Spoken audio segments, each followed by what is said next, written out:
Okay, good. RJ, this one's for you. Hello and welcome to June Morning. Okay, it's your first time on the show. First time yung lahat sa show, but it's not your first time in the studio. Ano ang mga memories dito? But before that, we would like to condole with the family of executive producer of Pinoy Dream Academy, Joel Servio. Ng kick-off namin ng... Because the kick-off was here in Cebu, dito yan sa Cebu nangyari. At eto yung studio na nag-rehearsal kayo. In fact, sabi ni Yeng, anong memory mo, Yeng? Ito po yung unang-unang sermon sa amin ni Mang Maribel. Dito namin natanggap yun. Nagalit siya kasi hindi raw po angkop yung previous namin. Yung pinagalitan kayo. Yeah. Home court advantage. Banky, hi! Good morning kanino.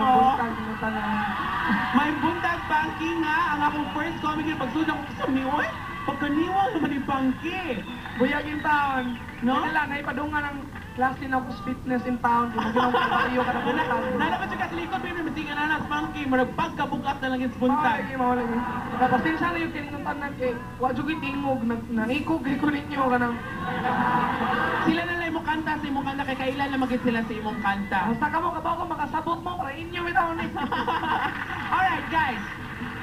I would like to ask you that you've come a long way, no?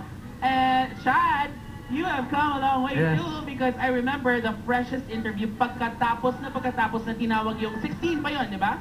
16 scholars and you weren't one of them. Yeah. Anong pakiramdam nun? At sabi mo pag nung nakita mo ako, I remember. What do you remember? I remember that you were interviewing me and saying, you know, how does it feel to be not accepted sa PDA?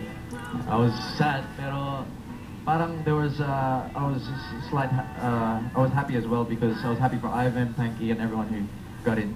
Pero I never knew that we were gonna be accepted again. You had no idea? I had no idea Pero iba-iba yung aura mo nung gabing yun because you were the only one who wasn't really down in your luck because I remember the others, kasama mo sila nun. Opo. Parang umiiyak na yung iba. Ikaw wala, cool ka lang eh. Kaya medyo, naalala din kita. Naalala din kita, Chad. RJ. Hello po, Ano na? Mabuhay, mga Cebuano. Favorite ko yung kanta mo.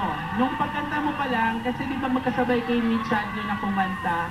Favorite ko yung kantang yon. Sino bang sinulatan mo sa kantang yon? Yung Miss Kita pa Tuesday po. Yes, I love that. Oo, naalala ko po kasi nung college, meron po akong seatmate na kapag Tuesday hindi kami tabi. Hindi yun crush mo? Crush ko siya. Kasi napanood kita sa... Crush ko siya, pero... that time, parehas kaming in a relationship. Pero ano na development ngayon? Sorry. Ba't ba ako tumingin dito? Ano na-develop ngayon sa love life mo? Kasi napanood din kita sa isang episode ng Homeboy na... Principal ba yun ang tatay ng...